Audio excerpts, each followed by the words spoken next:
और यहाँ अपन पढ़ रहे थे रीट L1 जो कि आपका एग्जाम 27 फरवरी 2025 को होने वाला है। और उसमें अपन देख रहे थे कि आपके जो गणित का सिलेबस है उसमें किस प्रकार के क्वेश्चन बनने वाले हैं और किस टॉपिक से आपको किस प्रकार क्वेश्चन पूछा जा सकता है, इस पर अपन चर्चा कर रहे थे।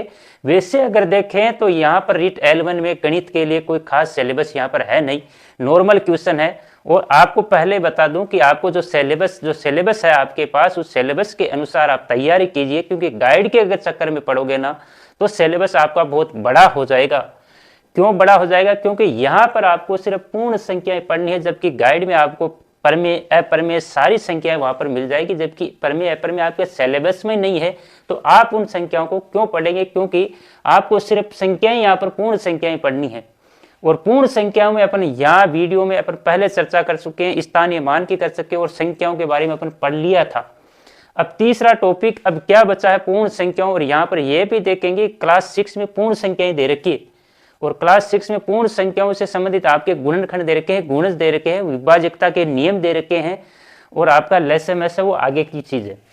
और सम और विषम संख्याएं दे रखी है, वो सब किस में आ जाते हैं? पूर्ण संख्याओं में आ जाते हैं। तो गुणन और आपके गुणनखंड और गुणज से भी बहुत अच्छे प्रश्न बनते हैं। तो आपको टॉपिक को इस प्रकार पढ़ना चाहिए। आप चाहे SST पढ़ो, जीके पढ़ो, साइंस पढ़ो, कोई भी सब्जेक्ट पढ़ो, लेकिन पढ़ते टाइम में आपके माइंड में ये बात जरूर आनी चाहिए कि यहां से किस प्रकार का क्वेश्चन बन सकता है, अगला किस प्रकार का क्वेश्चन सोच के बना सकता है। अगर ऐसी स्टडी आप करते हो तो जरूर आपका क्वेश्चन बहुत कम चांस है कि गलत होगा। तो जरूर जो टॉपिक पढ़ रहे हो, जो आप पढ़ रहे हो, चाहे कोई सब्जेक्ट हो, उसे कोई दिक्कत नहीं है, लेकिन आप पढ़ते टाइम में आपके माइंड में यह जरूर चीज आए कि आप क्वेश्चन बनाते पुटअप करते भाई अगला क्वेश्चन ऐसा बना सकता है, यहां से सत्य असत्य वाला ऐसा बना सकता है, ऐसा क्वेश्चन नहीं हाँ या यस या नो वाला क्वेश्चन बना सकता है। ये आप टॉपिक पढ़ते टाइम तुरंत अपने आप से क्वेश्चन डेवलपमेंट करते जाइए, क्वेश्चनों का विकास यानी क्वेश्चन बनाते जाइए, ताकि आपका टॉपिक क्लियर होता जाएगा और आपकी सोच जरूर माइंड में वो चेंज करेगी कि आपका जो क्वेश्चन अपन टॉपिक पढ़ रहे हैं इसमें अगला किस प्रकार से क्वेश्चन पूछ सकता है। तो ये चीज आपकी क्लियर होनी चाहिए। तो उसी के बारे में अपन चर्चा यहाँ पर करने वाले हैं। उससे पहले आप सभी का SBS क्लासेज में स्वागत है और शुरू करते हैं आज का टॉपिक। सबसे पहले है विभाज्यता के नियम। अब विभाज्यता के नियम चाहे क्वेश्चन पहले आए या नहीं आए उससे कोई मतलब नहीं है, लेकिन विभाज्यता के जो नियम है वो आपको प्रत्येक क्वेश्चन में मदद करेंगे, आपको सहायक होंगे आंसर निकालने में, फटाफट आंसर निकालने में आपकी बहुत इंपॉर्टेंट मदद यहाँ पर करने वाले। जैसे आपका अभाज्य गुणनखंड है तो अभाज्य गुणनखंड में बहुत मदद करने वाले हैं आपके विभाज्यता के नियम। तो सबसे पहले इसी को पढ़ेंगे, उसके बाद में अपन बाकी टॉपिक पढ़ेंगे। विभाज्यता के नियम। अब इनसे हो सकता है अगला एग्जाम में, क्योंकि क्लास 6 के सिलेबस में पूर्ण संख्याओं में ये दे रखा है, विभाज्यता के नियम दे रखे हैं। और क्लास 6, 7 और 8 का सिलेबस मेरे को 100% सारा याद है कि क्या क्या है। तो पूर्ण संख्याओं में सबसे पहले विभाज्यता का नियम दे रखा है। उससे पहले की जो चर्चा थी वो अपन पहले कर चुके हैं। और आपका जो लेवल लगभग रहने वाला है वो 6 से 8 तक की जो गणित की किताब है उसके अनुसार रहने वाला है। अब हो सकता है उसका थोड़ा स्तर बढ़ा दे कि कक्षा 6 से और 8 तक का जो स्तर है उसके थोड़ा सा स्तर बढ़ा के आपको क्वेश्चन पूछा जाए, वो अलग बात है। तो सबसे पहले अपन 2 की विभाज्यता का नियम पढ़ते हैं। किसकी विभाज्यता का? नंबर 1 पर 2 की विभाज्यता का नियम। और विभाज्यता का नियम का मतलब है कि 2 का भाग किन किन संख्याओं में जाएगा, यानी 2 से कौन कौन सी संख्याएं ऐसी होगी जो डिवाइड होगी। तो सबसे पहले मैं यहाँ पर शॉर्ट चलूंगा तो आप आराम से नोट कर सकते हैं। जिस संख्या के लास्ट में यानी जिस संख्या का इकाई का अंक, कौन सा अंक प्यारे दोस्तों? इकाई का अंक। अगर आपके पास इकाई का अंक अगर आपको 0 मिलता है, 2 मिलता है, 4 मिलता है, 6 मिलता है या 8 मिलता है तो उस संख्या में 2 का पूरा भाग जाएगा। तो जैसे एग्जाम्पल के तौर पर अपन समझेंगे कि अगर क्वेश्चन वाला पूछ सकता है तो मैं यहाँ पर एक एग्जाम्पल 2, 4, 5 यहाँ पर मैंने रिक्तस्थान या बॉक्स जो भी बना दिया, यहाँ पर 9 या क्वेश्चन मार्क जो भी है, यहाँ पर मैंने 9 और यहाँ पर जे लिया 2। अब वो अगला पूछ रहा है कि ये संख्या 2 से विभाजित है तो यहाँ पर आने वाला डिजिट क्या होगा। तो आपको सबसे पहले लास्ट वाला देखना है कि अगला कह रहा है कि 2 से ये जो संख्या दे रखी है वो 2 से विभाज्य यानी 2 का भाग पूरा पूरा इसमें जाता है, लेकिन वो आपसे ये पूछेगा कि यहाँ पर कौन सी संख्या रखी जाए कि ताकि वो संख्या 2 से विभाज्य हो जाए। तो 2 की विभाज्यता का नियम बीच में आने वाले अंकों से तो कोई लेना देना नहीं है, बीच में चाहे कोई सा अंक आए उससे कोई यहाँ पर फर्क पड़ने वाला नहीं। लेकिन 2 की विभाज्यता के नियम अपन किसको देखते हैं, सिर्फ इकाई अंक के अंक को देखते हैं। तो यहाँ इकाई का अंक 2 है तो इसमें आ रहा है, तो इसका मतलब ये 2 से विभाज्य होगी। चाहे यहाँ पर 0 आए, एक 0 से लगाकर 9 तक कोई अंक यहाँ पर पुट कर सकते हैं अपन, वो ये संख्या 2 से विभाज्य होगी। तो इस प्रकार से क्वेश्चन अगर पूछे तो पूछ सकते, लेकिन ऐसा क्वेश्चन बहुत कम चांस है आपको, लेकिन आपका माइंड तो काम करना चाहिए कि हाँ ऐसे ऐसे क्वेश्चन बन सकते हैं। अब दूसरी अगर बात करें कि तो 2 का भाग किन किन संख्याओं में जाएगा, जिसका इकाई का अंक 0, 2, 4, 6, 8 होता है, वो संख्याएं 2 से विभाज्य होगी। उन संख्याओं में 2 का पूरा पूरा भाग जाएगा। तो 2 के उसके बाद यहाँ पर दूसरी चर्चा अपन सम और विषम की यहाँ साथ ही कर लेते हैं। सम संख्या और विषम संख्या, दूसरी आपकी विषम संख्या, दूसरी कौन सी है, विषम संख्या, यानी इसको बोले तो इवन नंबर, इवन नंबर और ओड नंबर की यहाँ पर साथ ही बात कर लेते हैं ताकि आपका ये भी क्लियर हो जाए, क्योंकि इनसे जुड़ा हुआ ही है। तो यहाँ पर तो सम संख्या वो संख्या होती है, सम संख्या वो संख्या होती है जिसमें 2 का पूरा पूरा भाग जाता है। किसका, 2 का पूरा पूरा भाग जाता है, वह संख्या आपकी सम संख्या कहलाती है। और जिसमें 2 का पूरा पूरा भाग नहीं जाएगा, यानी कुछ शेषफल बचेगा, भाग नहीं जाता है, तो वह संख्या आपकी विषम संख्या कहलाती है।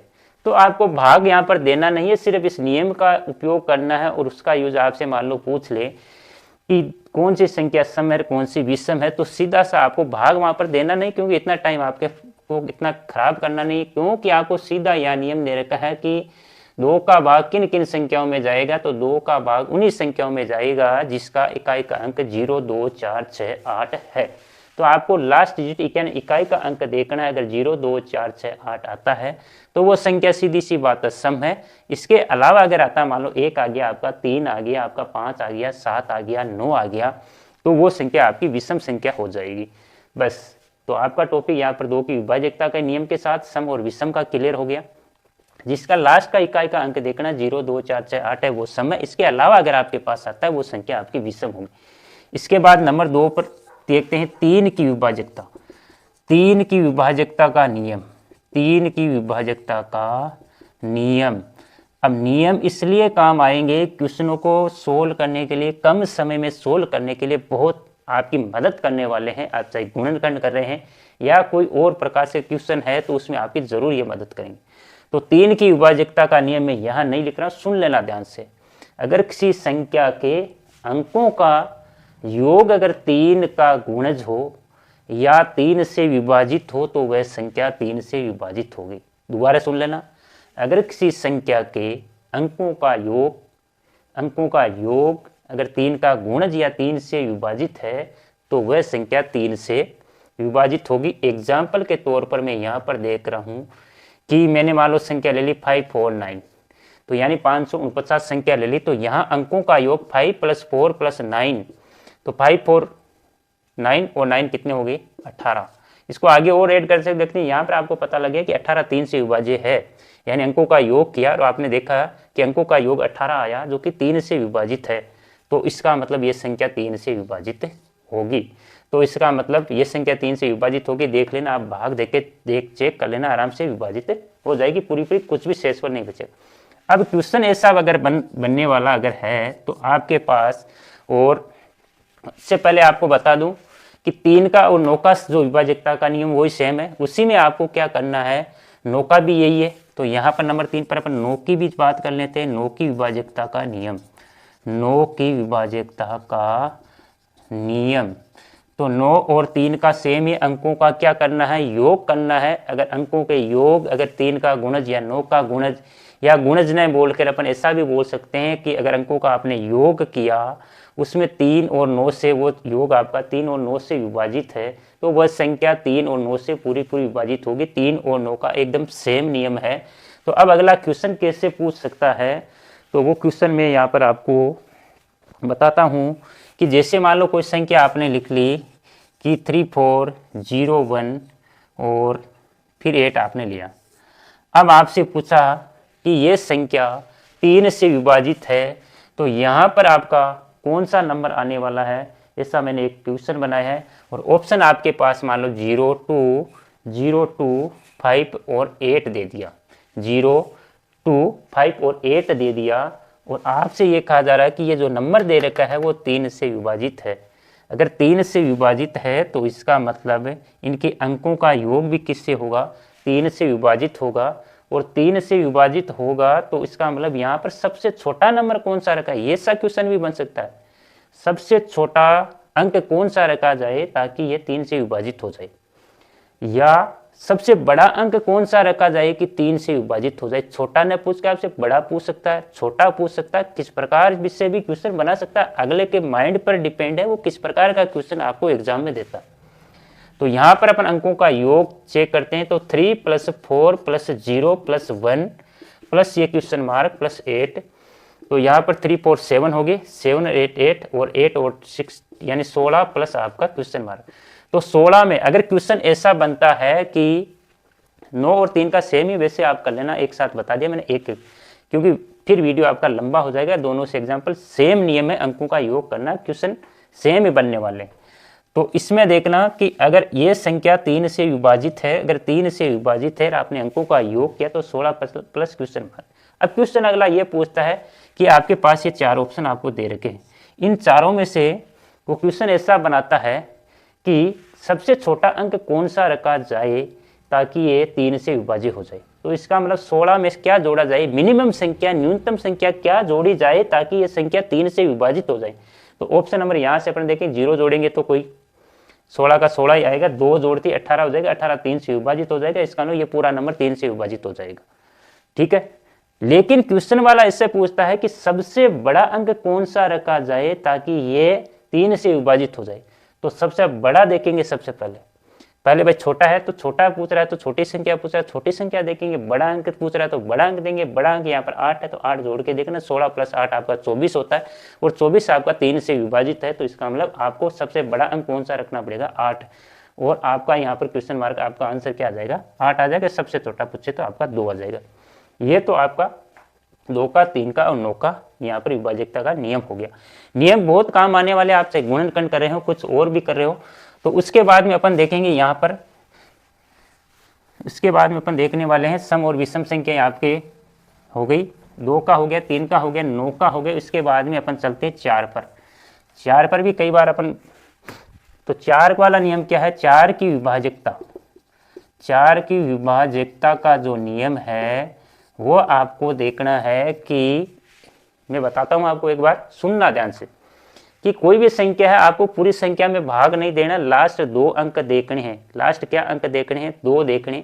इकाई और दहाई से बनी संख्या अगर 4 से विभाजित हो जाती है तो पीछे कितनी भी बड़ी संख्या हो, पूरी संख्या 4 से विभाजित होगी। जैसे एग्जाम्पल के तौर पर अपन यहाँ पर देखेंगे, तो देखो मैं मान लो देखता हूँ 5, 4, 6, 7 और यहाँ पर ले लेता हूँ मैं 4। तो यहाँ पर इकाई का अंक 4 है और दहाई का अंक यहाँ पर 7 है। तो इकाई और दहाई से बनी संख्या आपकी 74 यानी 74 बन जाएगी। तो क्या ये 4 से विभाजित है, 4 का भाग देंगे तो 1 बार गया, 3 बचा, 34, 8, 32, 2 शेषफल बच जाएगा। इसका मतलब ये संख्या 4 से विभाजित नहीं है। इसी प्रकार दूसरा एग्जाम्पल अपन लेते हैं कि मान लो ये आ गया आपका ये, अब पीछे मान लो कुछ भी संख्या आपको, ये संख्या आपको दे दी। अब ये आपसे पूछ रहा है कि ये संख्या 4 से विभाजित है क्या। तो 4 से अगर संख्या विभाजित होगी तो 4 का नियम क्या, इकाई और दहाई से बने अंकों में अगर, तो इकाई और दहाई से बने अंकों की संख्या क्या बन गई, 56। 56 में अगर 4 का भाग जाएगा तो इस पूरी संख्या में 4 का भाग जाएगा। तो 5, 4 एकम 4, 1 बार 1 बचा, 6 उतारा, 4 चौक 16, पूरा 56 में भाग जा रहा है। तो इस पूरी संख्या में भी 4 का पूरा भाग जाने वाला है।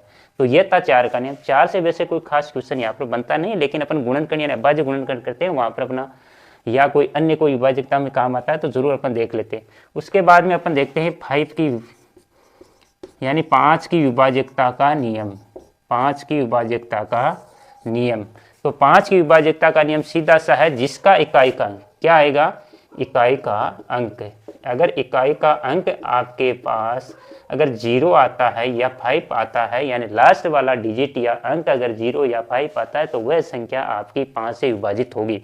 आपको इकाई का अंक देखना है, उससे पहले कोई सा अंक रख दो, कोई फर्क नहीं पड़ने वाला।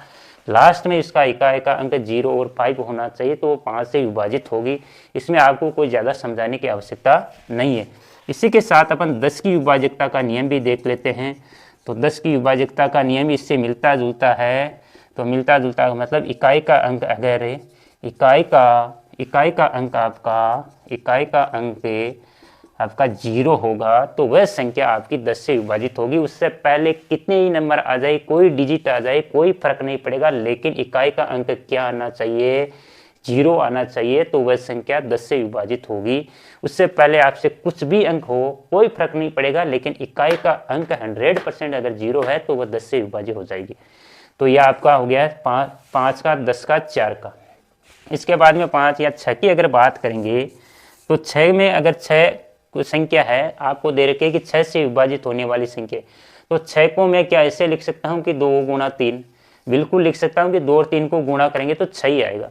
तो 6 की विभाज्यता का नियम वैसे कोई स्पष्ट है नहीं, लेकिन तो इसको 2 टुकड़ों में अपन चेक कर सकते हैं। तो 2 टुकड़ों में चेक करने के लिए आपको पहले 2 वाला चेक करना पड़ेगा, फिर 3 वाला चेक करना पड़ेगा। अगर दोनों का भाग जाता है तो उस संख्या में 6 का भाग जाएगा। तो कहने का मतलब पहले 2 की विभाज्यता का नियम, यानी इकाई का अंक 0, 2, 4, 6, 8 होता है, तो उसमें 2 का भाग जाएगा।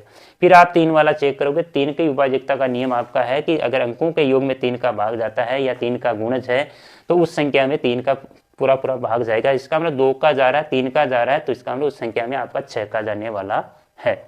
और उसके बाद में अगर 8 की विभाज्यता की बात करेंगे, यहाँ शॉर्ट चलेंगे क्योंकि आप पढ़ चुके सारा मैटर।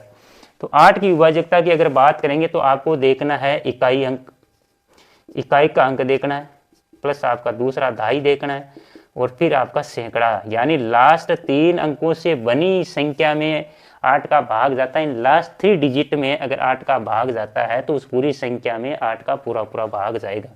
जिससे अगर एग्जाम्पल के तौर पर अपन देखेंगे, तो एग्जाम्पल के तौर पर देखेंगे 496 84, ये 8 की बात कर रहा हूँ। यहाँ पर आपको रिक्तान दे दी, यहाँ पर ऑप्शन में क्वेश्चन यहाँ पर कुछ लिखे हैं 0 2 5 6 0, ऑप्शन देता हूँ 0, आपको 5 पे देता हूँ, फिर उसके बाद में 0 5 2 और 6, ये 4 ऑप्शन आपके सामने। और ये संख्या है आपके पास में कि ये संख्या 8 से विभाजित है, ये संख्या 8 से विभाजित है, तो यहाँ पर आने वाली संख्या कौन सी होगी, यहाँ पर आने वाली संख्या कौन सी होगी। तो सबसे पहले 8 की विभाज्यता का नियम है कि इकाई, दहाई और सैकड़ा से बनी, यानी लास्ट 3 अंकों में 8 का भाग जाता है, तो उस पूरी संख्या में 8 का पूरा भाग जाएगा। तो यहाँ पर कौन सा डिजिट रखे हैं कि ये संख्या विभाजित हो जाए। तो यहाँ पर मैं अगर 0 पुट करता हूँ तो 8 का भाग जाएगा, कि 0 पुट करेंगे तो आपकी संख्या बनेगी 84 सिर्फ। तो 84 में 8 का भाग नहीं जाता, तो इसका नाम 0 यहाँ पर पुट नहीं। 5 पुट करेंगे तो यहाँ पर 5 पुट किया आपने मान लो, तो संख्या लास्ट 3 डिजिट आपके बने 584। 584 में देखो 8 का भाग अगर जाता है, 8 7 56, 2 बचेगा, 4 24 बनेगा, 8 3 24 जाएगा, कुछ भी शेषफल नहीं है। इसका मतलब आपका आंसर ये आएगा। दूसरा अगर अपन देखेंगे 684 में जाएगा क्या, 2 रखेंगे तो भी नहीं जाएगा, 6 पुट करेंगे तो भी नहीं जाएगा। तो 8 की विभाज्यता के नियम में आपको क्या करना है, 8 की विभाज्यता के नियम में आपको सिर्फ और सिर्फ लास्ट 3 डिजिट देखने हैं। उसके बाद में 9 का आपका हो गया, उसके बाद में आपका 11 का एक बच्चा है। तो 11 से अगर पूछे तो 11 से संबंधित क्वेश्चन आपका बन सकता है। तो यहाँ पर 11 का विभाज्यता का नियम एक बार देखते हैं, एग्जाम्पल सहित अपन देखने वाले हैं। तो 11 का देखते हैं, 11 की विभाज्यता का नियम, 11 की विभाज्यता का नियम अगर आते हैं तो आगे आप ये नियम आपको याद है तो ज़रूर आप वीडियो को आगे करके देख सकते हो, क्योंकि आगे अपन टॉपिक पढ़ने वाले नया भाज्य अभाज्य संख्याएं जो भी है आपकी 11 की विभाज्यता का नियम। तो 11 की विभाज्यता का नियम क्या कहता है कि कोई भी संख्या है उसके सम स्थान पर आने वाले अंकों का योग और विषम स्थान पर आने वाले अंकों का योग का अंतर अगर 0 या कोई 11 का गुणज, या दूसरी भाषा में बोलूं तो अगर सम स्थान पर आने वाले अंकों का योग और विषम स्थान पर आने वाले अंकों का योग या तो 0 है या वो योग 11 से विभाजित है, यानी 11 का उसमें पूरा भाग जाता है, तो वो संख्या 11 से विभाजित होगी। तो यहाँ पर एग्जाम्पल के तौर पर मैंने एक संख्या यहाँ पर लिखी है और वो संख्या आपकी है 6483 और 8। ये संख्या आपको दे रखी है और आपसे पूछा कि 11 से विभाजित है, तो आपको देखना है कि ये संख्या सम स्थान पर आने वाली, सम स्थान का मतलब दूसरे स्थान पर, दूसरे, चौथे, छठे, 8वें स्थान तो सम हो गए, और विषम 1 आपका विषम स्थान पर आने वाला 1 हो गया, 3 हो गया, 5 स्थान पर आने वाला सम। तो यहाँ से पहले स्टार्ट करेंगे तो यहाँ से 1 नंबर वाला विषम स्थान होगा, तो एक छोड़ के एक को आपको लगाना है, यहाँ से एक को छोड़ा, फिर एक को छोड़ा, फिर एक को छोड़ा, तो इसका मतलब विषम स्थान वाले अंकों का योग आपके पास कितना आया, अंकों का योग 8 प्लस दाईं ओर से गिनना, ये और ध्यान रखना, दाईं ओर से, बाईं ओर से नहीं, दाईं ओर से। तो 8 आया प्लस 6 आया, 5 आया, 8 आया, 6 आया। आपने ऐड किया, 8 6 14, 14 5 से 14 5 आपका 19 और 8 आपके हो गए 27, 27 से 6 आपके हो गए 33। और फिर आपने सम स्थान पर आने वाले अंकों, तो दूसरे स्थान से स्टार्ट करेंगे यहाँ से, तो 0 4 3 5, तो इसका सम स्थान पर आने वाले अंकों का योग, वही लाइन लिखनी है। तो सम स्थान पर आने वाले आपका क्या आया, 0 आया, 4 आया, 3 आया, फिर 4 आया, तो 4 4 8 और 3 आपका 11। फिर आपने देखा कि दोनों का अंतर कितना आया, तो पहले का 33 था, बड़ी संख्या में से छोटी संख्या आपको घटानी है, तो 33 कोई किसी का भी ज़्यादा आ सकता है, वो जरूरी नहीं सम स्थान पर आने वाले अंकों का आ सकता है। आपको अंतर देखना है, यानी बड़े योग में से छोटा योग आपको माइनस करना है। तो कितना आया 22, जो कि 11 से विभाजित है, इसका मतलब ये नंबर भी क्या है, 11 से विभाजित होगा। इस प्रकार यहाँ से आपको जो क्वेश्चन अगर पूछ सकता है, तो वो क्वेश्चन इस प्रकार यहाँ से कोई अंक आपको छोड़ देगा कि यहाँ पर इस पर कौन सा अंक आएगा ताकि ये संख्या 11 से विभाजित हो जाए। तो आपको सम स्थान पर आने वाले अंकों का योग करना है, विषम स्थान वाले अंकों का योग करना, फिर आपको अंतर को देखना किसको बढ़ाया जाए ताकि ये अंतर आपका या तो 0 आए या 11 से विभाजित हो जाए। उस प्रकार से आपको ऑप्शन से आपको क्या करना है, संख्या पुट करनी है। इस प्रकार आपको क्वेश्चन को सोल्व करना है। इसके बाद में आगे चलते हैं अपन, इसके बाद में यहाँ पर कर लेते हैं, बाकी अपन नेक्स्ट वीडियो में कर लेंगे। तो यहाँ पर सबसे पहला आपको टॉपिक आता है भाज्य और अभाज्य। पढ़ने से पहले आपको पढ़ना होता है गुणनखंड और गुणज, गुणनखंड और गुणज। तो गुणनखंड और गुणज में आपको सबसे पहले मैं पढ़ता हूँ गुणनखंड। गुणनखंड का मतलब आपका यानी फैक्टर हो गया एक तरह से। तो गुणन का मतलब कोई भी संख्या उसको अलग अलग खंड में तोड़ना और उसी संख्या को गुणन के रूप में रखना है, तो वह संख्या कहलाता है, गुणनखंड कहलाता है। जैसे मान लो 6 की बात करेंगे तो 6 को 1 × 6 रख सकते हैं, तो इसके गुणनखंड होगी। फिर 6 को ऐसे भी पुट कर सकते, ऐसे भी रख सकते हैं, 2 × 3 6 ही आएगा, तो ये भी गुणनखंड हो गए। और क्या क्या हो सकते हैं, तो 6 के 6 × 1 हो गया। इस प्रकार अपन ये इसके 6 के क्या कहलाते हैं, गुणनखंड कहलाते हैं। यानी किसी भी संख्या को अपन खंड का मतलब टुकड़ा अलग अलग तोड़ना, उसको अन्य रूप में लिखना और के बीच में गुणन के रूप में लिखने नहीं क्या कहलाता है, गुणनखंड कहलाता है। तो गुणनखंड का क्वेश्चन 100% आपको हर एग्जाम में देखने को मिलता है। आपका रीट का कोई सा भी एग्जाम हो उसमें आपको जरूर मिलता है, चाहे असत्य सत्य वाले में आपसे पूछ ले, कैसे भी पूछ ले, लेकिन गुणनखंड का जो क्वेश्चन है वो आपका हर एग्जाम यानी रीट पात्रता होती है उसमें पूछा जाता है। तो गुणनखंड का मतलब ये हो गया। तो आपको गुणनखंड करने के लिए, लिखने के लिए सीधा सा सिंपल है। जैसे आपने 6 का लिखेंगे तो आपको गुणनखंड लिखने, इस पर थोड़ी सी चर्चा कर लेते हैं। तो 6 के गुणनखंड लिखने हैं तो 1 से लगाकर 6 तक की ऐसी संख्याएं, 1 से लगाकर 6 तक की ऐसी संख्याएं हैं जिसका भाग 6 में जाता है, वे सारी संख्याएं, वे सभी संख्याएं 6 के गुणनखंड कहलाती है। क्या कहलाती है प्यारे दोस्तों, गुणनखंड कहलाती है। तो आपको 1 से स्टार्ट करना है और 6 तक चलना है और सारी संख्याएं चेक करनी है। तो 1 का भाग 6 में जाएगा साहब, 2 का जाएगा साहब, 3 का जाएगा, 4 का नहीं जाएगा, तो इसका मतलब इसका फैक्टर या गुणनखंड नहीं होगा, 5 का नहीं। और वैसे भी आप संख्या के जो भी संख्या दे रखी है उसके आधे तक अगर आप पहुंच जाते हो, उसके बाद में जैसे यहाँ 6 का आधा यहाँ पर 3 होता है, 3 आधे के बाद जस्ट अगला वाला वो खुद ही संख्या आने वाली है, तो ये 6 होगी। तो यहाँ पर सत्य असत्य में अगर आपसे खतन पूछा जाता है तो कोई भी संख्या है उसका सबसे छोटा गुणनखंड हमेशा 1 होता है। तो सबसे छोटा गुणनखंड क्या कहलाता है, 1 कहलाता है। क्या कहलाता है, एक कहलाता। और सबसे बड़ा गुणनखंड हमेशा वो संख्या स्वयं ही होती है, सबसे बड़ा गुणनखंड वो संख्या स्वयं होती है। और सबसे छोटा गुणनखंड एक होता है। और गुणनखंड का दूसरा नाम प्यारे विद्यार्थियों जरूर याद रखना, नहीं तो आपने गुणनखंड पढ़ा फिर भी आप क्वेश्चन अपवर्तक, दूसरा नाम क्या है, अपवर्तक है।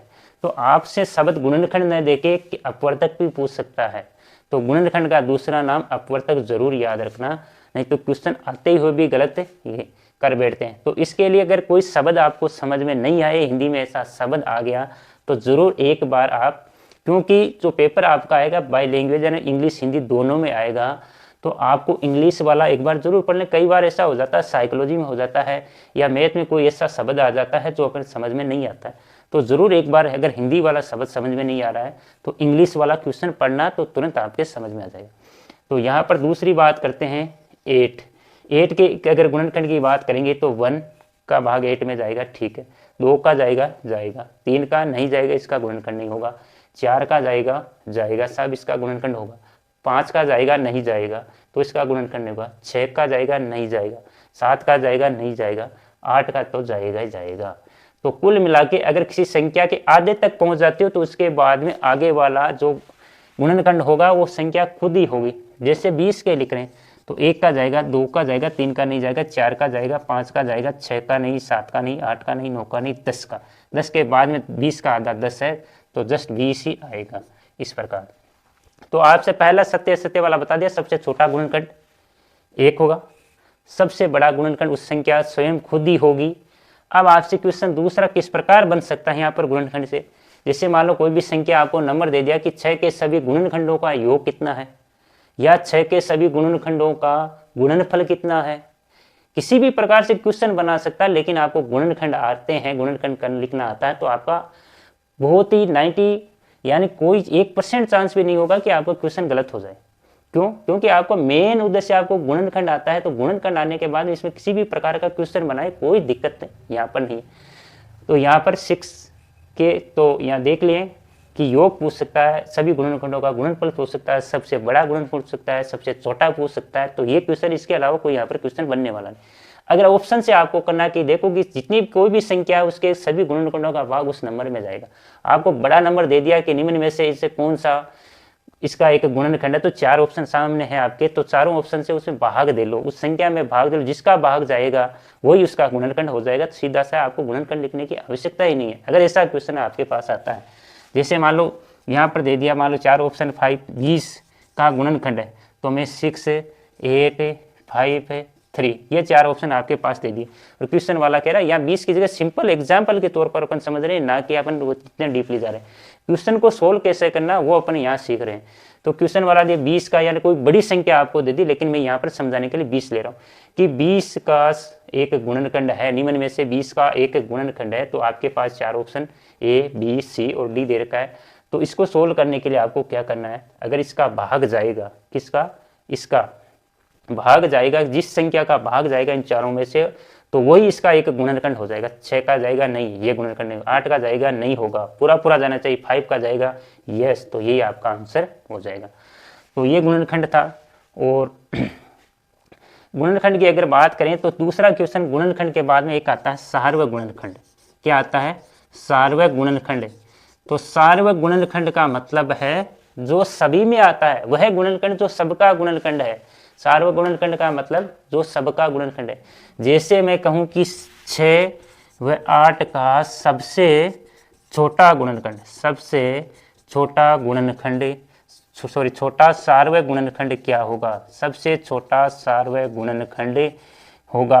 तो सबसे छोटा सार्वक गुणनखंड यानी जो दोनों में उभयनिष्ठ है वही उसका सार्वक गुणनखंड होगा। और आपसे यह पूछना कि सबसे छोटा, जितनी कोई भी संख्या ले लो, 5 ले लो, 10 ले लो, 20 ले लो, तो सबसे छोटा सार्वक गुणनखंड हमेशा 1 ही आने वाला है। कितना आने वाला है? 1 आने वाला है। तो इसका आंसर आपका 1 होगा।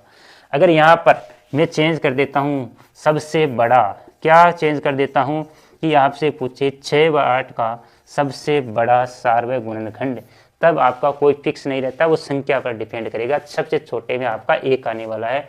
तो यहाँ पर 6 और 8 का सबसे बड़ा देखेंगे तो 1 1 2 2 3 4 6 8, इसका मतलब सबसे बड़ा सार्वय जो सब में है और सबसे बड़ा गुणनखंड है, दोनों का गुणनखंड है वो आपका 2 है, तो ये 2 सबसे बड़ा सार्वय गुणनखंड होगा। तो इस प्रकार आपके गुणनखंड से संबंधित और अभाज्य गुणनखंड अपन आगे सीखेंगे, क्योंकि वो आपका टॉपिक थोड़ा अलग है, उससे अपन मैथ्स और लेस से पढ़ लेंगे। इसके बाद में अपन आते हैं गुणज पर। किस पर आते हैं? गुणज पर। और गुणज और गुणनखंड पढ़ने के बाद अपन भाज्य और अभाज्य संख्या को बहुत ही अच्छी तरीके से यहाँ पर तैयार कर लेंगे कि ताकि क्वेश्चन भी किसी प्रकार का आपका गलत नहीं होगा। तो क्या आता है? गुणज यानी मल्टीपल। गुणज और गुणज का दूसरा नाम आप याद रखना अपवर्त्य होता है। अपवर्त्य बोलो या गुणज बोलो, यानी कोई भी नंबर आपको दे रखा है उसका गुणज। गुणज का मतलब एक तरह से यह हो गया कि आपको कोई भी संख्या मान लो दे दी कि उसका गुणज क्या है, यानी उस संख्या को गुणा करने पर जो संख्या प्राप्त होती है वही तो गुणज होता है। तो 6 के गुणज लिखेंगे, 6 के गुणज। और यहाँ पर 6 के गुणज, अब आपका एवरेज का भी क्वेश्चन है, तो हो सकता है कि एवरेज यानी औसत वाले में ये आपसे पूछ ले वहां पर, तो कैसे भी मिक्स करते, क्योंकि क्वेश्चन 15 ही पूछने हैं, तो हो सकता है कि टॉपिकों को दो टॉपिक से कॉम्बिनेशन करके एक क्वेश्चन बनाया जाए ताकि सारे टॉपिक कवर हो जाए, आपका पूरा सिलेबस भी कवर, 15 क्वेश्चन होना है, इसीलिए वो आपको कॉम्बिनेशन कर सकता है। तो 6 के प्रथम, यहाँ थोड़ा चेंज, 6 के प्रथम 5 गुणज, प्रथम 5 गुणज ये पूछ रहा है। तो प्रथम 5 गुणज का मतलब आपका है 6, पहला गुणज आपका 6, 6 दूनी 12, दूसरा 6 3 18, तीसरा 6 24 और 30, ये इसके गुणज हो गए। 6 के गुणज प्रथम 5 यानी स्टार्टिंग वाले। अब आपसे ये तो गुणज हो गए, गुणज का दूसरा नाम अपवर्त्य है। तो क्वेश्चन किस प्रकार से पूछेगा, अब कोई सा नंबर देगा उससे कोई फर्क नहीं पड़ेगा, गुणज आप आसानी के साथ लिख लोगे। इसका मतलब गुणज का मतलब एक तरह से आपको टेबल लिखने यानी पहाड़ा आपको लिखना है। तो क्वेश्चन वाला या तो पूछ सकता है 6 के प्रथम 5 गुणजों का योग कितना है, या कुछ छोटी संख्या देके उसका गुणनफल पूछ लेगा, 6 के प्रथम 5 जो गुणज है उसका गुणनफल क्या है, कैसा भी क्वेश्चन बना सकता है। लेकिन आप जब टॉपिक पढ़ते हो तो क्वेश्चन आपके अंदर डेवलपमेंट होते रहने, यानी क्वेश्चनों का विकास होता रहना चाहिए, तभी आप कंपटीशन पार कर पाओगे। तो यहाँ पर ये गुणज होगी। अब इस गुणज के बात करेंगे तो गुणज का चलो एक तो सिंपल गया यार, इससे क्या क्वेश्चन है, क्वेश्चन यहाँ नहीं आने वाला। क्वेश्चन आपका औसत का एक टॉपिक दे रखा है, क्या दे रखा है, एक टॉपिक दे रखा है। तो औसत का क्वेश्चन है, तो औसत वाले में क्वेश्चन वो आराम से बना सकता है कि 6 के प्रथम 5 गुणजों का औसत है। अब आपको गुणज का ही पता नहीं है, आपने पढ़ा ही नहीं, क्योंकि इसको इजी में समझ लिया ना, तो आपको यहाँ पूछने वाला है, क्योंकि क्वेश्चन 15 ही है। तो ये आपके गुणज बोलो या अपवर्त्य बोलो, तो ये आपके गुणज। दूसरा आपसे अगर आता है तो सार्वगुणज, ये भी थोड़ा सा ध्यान होना चाहिए, हर चीज का नॉलेज आपको होना चाहिए। क्वेश्चन वाला कैसे ही बना सकता है, जितना सिंपल टॉपिक होगा उतना ही क्वेश्चन आपको कंफ्यूज में डालने वाला बनाएगा। तो सार्वगुणज का मतलब, जैसे मैं यहाँ पर 8 के गुणज लिखता हूँ, किसके लिखता हूँ, 8 के गुणज एक बार में लिखता हूँ, फिर इसको समझते हैं। तो 8 के प्रथम 5, 8 एकम 8, 16 24 32 और ये 40, 8 के गुणज लिख लिए। क्या लिख लिए, 8 के गुणज। अब आपसे पूछे तो इस क्वेश्चन में आपको यही पूछेगा कि सबसे छोटा सार्वगुणज क्या है। बड़े गुणज तो आपको सार्वगुणज खूब मिल जाएंगे, जैसे जैसे 8 से गुणा करते जाओगे ऐसी संख्याएं खूब सारी आएगी कि 6 और 8 में सेम आपकी मिल जाएगी। लेकिन यहाँ पर सबसे छोटा सार्वगुणज पूछने की संभावना सबसे ज्यादा है। तो देखो 6 के गुणज 6 12 18 24 30 है, 8 16 24 32 40 है, तो इसमें सेम कौन सा है, और वो छोटा होना चाहिए। बड़ा तो आपको खूब, जैसे जैसे आगे गुणज लिखते जाओगे खूब संख्याएं आपको मिल जाएगी, लेकिन छोटा आपको एक ही मिलने वाला है। तो सार्वगुणज सबसे छोटा, यहाँ लिख देता हूँ सबसे छोटा सार्वय गुणज। यार राइटिंग मेरी वैसे नहीं है, मैं जल्दबाजी में से लिख रहा हूँ, लेकिन मैं जो समझा रहा हूँ आप हर चीज समझ रहे हो। सबसे छोटा सार्वय गुणज 6 और 8 के आपको लिखना है, 6 व 8 के। तो सबसे छोटा सार्वय गुणज कौन सा होगा, 6 8 नहीं मिला, 12 16 नहीं मिला, 18 नहीं मिला, 24 24, ये आपका सबसे छोटा सार्वय गुणज यानी 24 होगा। तो ये आपका सिंपल सा क्वेश्चन है कि ये सार्वय गुणज मान लो पूछे नहीं, हो सकता है पूछ लिया तो उस टाइम आपको नहीं आया, तो आपका क्वेश्चन, आपको सामान्य जानकारी जरूरी है। तो ये सार्वय गुणज हो गया, और गुणज से आपका औसत में क्वेश्चन पूछने के बहुत ज्यादा चांस है। तो ये आपके गुणनखंड गुणज हो गए। अब यहाँ पर आगे जो नेक्स्ट वीडियो उसमें अपन पढ़ेंगे भाज्य अभाज्य संख्याएं, और भाज्य अभाज्य संख्याओं में जो इतना पढ़ा है ना उसमें से आपको 100% 1 या 2 क्वेश्चन आपको मिलने वाले, इसको अच्छी तरीके से एक बार देख लेना। और अपन आज का टॉपिक यहीं समाप्त करते हैं, क्योंकि वो वीडियो बहुत लंबा हो जाएगा। और उसके बाद में अपन पढ़ेंगे भाज्य और अभाज्य, और भाज्य और अभाज्य संख्याओं में आपको 1 या 2 क्वेश्चन पक्का हर बार आता है अभाज्य संख्याओं को, तो वहां पर अपन अभाज्य संख्याओं को बहुत ही अच्छी तरीके से समझेंगे। तो अगर आपको वीडियो अच्छा लगता है तो जरूर लाइक करना और अपने दोस्तों के साथ शेयर कर देना और प्यारा सा एक कमेंट कर देना। और आज के लिए इतना ही। जय भारत, जय हिंद।